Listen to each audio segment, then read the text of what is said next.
is poppin' squad? It's your boy Jesimein, and today I got a build that's gonna do all kinds of work for you guys in PVE, in PvP, and whatever you end up using it in. This is a hybrid between a skill build and a DPS build, taking from the two strongest sides and putting it into one. So without further ado, let's get into it. So you guys can see I am going to be on the more squishy end. This is more of a glass cannon slash heal based build. The way you want to run this is obviously you want to be able to use your skills. You're gonna have to have skill player tendencies. You have to know when to pop your skills. You have to actually use them because your skills are vital to the success with this build. So I'm rocking 179 armor and 29,000 health. I am extremely squishy when my armor is gone, but the whole premise is to not let my armor get gone, and I'll explain why. But first, let's get into the weapon. I am using an M249B, my typical LMG, my favorite one. 31k base damage with Unhinged and Allegro and Zen. Just look at the base damage. That's all I'm gonna say. And mind you, this is a skill build, hybrid. My secondary weapon is gonna be, and it doesn't matter what you want, just make sure you have rooted. And the reason is like, let's say you were in a sticky situation. Even if rooted isn't necessarily equipped, like even if I don't have the ACS in my hand, you're gonna see at the bottom when I take cover, that little damage indicator pops up, and that damage indicator is actually going to be this rooted buff, which increases skill damage and healing for 10 seconds. So basically every 25 seconds you can get like basically like a mini safeguard pop whenever you take cover. So if you keep that in your mind, you can get some super clutch situations where you drop a chem, hit that cover, and you're gonna get crazy heals. I promise you, like, it's nuts, especially because you are gonna be running certain mods, and I'll show you in just a second. So going to the build itself, it's gonna be a hybrid between gear sets and golds. Nothing too fancy. The reason I opted to go for 3 ongoing directive is because of the utility slots I get, and I have really good skill power rolls. So you can see I have skill power on this, as well as crit hit chance on my mask, on my knee pads. My knee pads right here. On my knee pads, I also have skill power, and I also have a mod that gives me skill power plus chem launcher skill power, which is super important. Pay attention to these chem launcher skill power mods because they're going to make your life so much easier. Holster, same thing. I have skill power on here as well. Skill power and another skill power utility mod slot going down. Basically, as you can see, I'm getting most of my skill power from these 3 pieces. And this is where the build kicks in. So you're going to kind of have a really good chest to get as much damage as I have, but you can still get crazy damage even with that, as long as you have Alp Summit chest that's going to have weapon damage. The reason you want Alp Summit is because 1, you get cooldown reduction, and 2, you get skill power when you run 2, and obviously you want to be able to hit certain skill levels so you can be able to use your mod. So I have mine with tremendous amount of weapon damage on here, as you guys plenty seen. This is like this is like my favorite piece of gear right now, because I have capacitive and I got weapon damage. It just flows perfectly with the build. And the same thing with my backpack. I got another great backpack with 10% weapon damage. And it's also Alp Summit, so I kind of can use these in any hybrid build because I get so much base damage, period. Plus I'm getting skill power. I wanted to unlock Safeguard. Unfortunately, I couldn't because I wanted to just go crazy with DPS, and it just didn't fit. So you can honestly run anything you want right here, depending on whatever you like. On the ropes is probably really good for this because you will be well over the cap needed in order to unlock it. So that's probably something really good, especially because it's going to be a skill build. The gloves are going to be Providence. You're going to want to have Providence gloves because you get an additional 10% skill power, and you're going to be able to roll your main attribute damage. I have LMG damage, and I can also, if I was able to, I would roll something on probably on the lines of maybe when it comes to the skill build, I'll probably roll capacitive. So right here, I'll probably roll capacitive just to make it perfect. But unfortunately, I can't because I rolled marksman rifle damage, which I don't remember why I did that. But yeah, so just make sure you try to get capacitive on that because you're gonna have 3, which is gonna be 60% duration. So what makes the build really, really good? Not only is it going to be the tremendous amount of DPS you're gonna be able to put out, because you are hitting 31k base damage. Like, you can't. That's no question how powerful it is. Like, that's destroying NPCs and players no matter what. What's making the build super strong is not only while you're hitting 31k, you're going to be able to heal like a god. The reason I'm saying this is because you'll be able to unlock mods. On mine, just alone, I have 74% extra healing because I'm able to unlock these mods. I can use any mod on my chem launcher that I want to, and it's real good because let's say I don't want to use the 70 percent heal. Let's say I just want to slap on 5 ammo and slap on another 5 ammo. Now I have 13 ammo while running a DPS build. I have 13 chem charges while running a 31k base damage LMG. You can't touch it. You know what I'm saying? I want to optimize this build crazy because I feel like I can go way beyond it if I get some better rolls on certain things. But I'm kind of happy where it's at either way because, like I said, I have so many builds to go through. But this is definitely a build that has crazy potential. If you play Division 1, this is as close to a 1.7 Alpha Bridge build that you're going to get as far as being able to put out DPS and have the skill power to heal yourself. Because then you're going to be able to use things like the Fixer Drone at its full capabilities, which is going to be popping out. Right here, you see I have a 21% armor repair, another 21% armor repair. So I get 41% armor repair on my on my drone. And not only that, if I wanted to change to that, I can add health to it, or I can go down and add some duration. You know, if I really wanted to spec into this 2658, I can, because you can see with the chem launcher mods, I'm well over everything. Like I probably don't even need chem launcher mods at this point because I'm so high up in there. I have 2716 skill power, so I'll be able to unlock basically any mod in the game for chem launcher.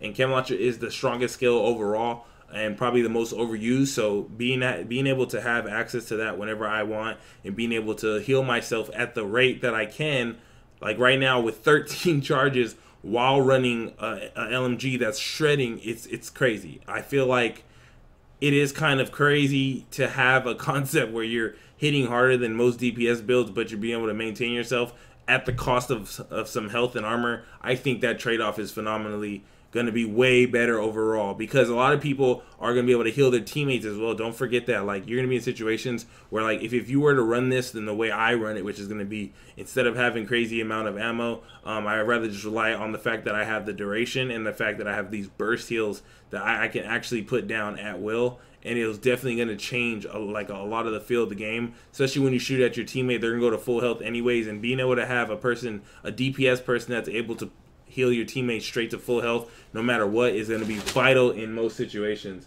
I think a lot of people are sleeping on the fact that hybrids are starting to creep in, being that you're able to use like gear sets that give you so much mod capability in order to add skill power in places that you wouldn't have it, and you're able to abuse the fact that weapon damage itself is amazing. I don't even like crit chance and crit damage no more. I'm just not into it. I'm into base damage now. Most of my builds from now on will probably be around base damage because I feel it's 10 times more effective. And when you're able to couple with just straight weapon damage, like I don't even have, like if I really like needed to probably give up this, like right here, let's say I just wanted to get some extra LMG damage, I'll probably knock this off and probably still be able to get some of my mods.